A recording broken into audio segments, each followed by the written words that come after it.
Guys, good afternoon.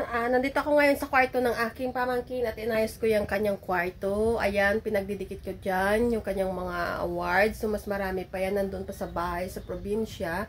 So, ayan, bumili pala ako ng lagayan ng kanilang TV. Ayan. So, ayan yung kanyang mother, yung picture. Siya ay aking kapatid. So, binilihan ko rin siya ng study table. Ayan. Parang lamesa lang siya kasi maliit lang talaga yung kwarto niya. So, ayan, binilan ko na rin siya ng ganito.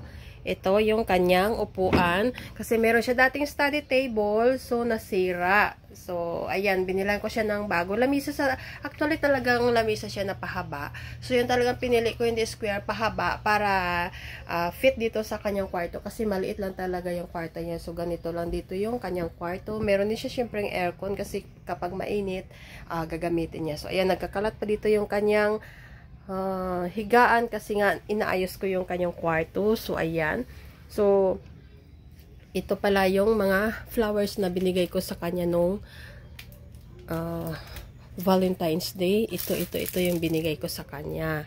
Yan. So, tuwang-tuwa talaga siya. So, mamaya, matutuwa talaga to mamaya.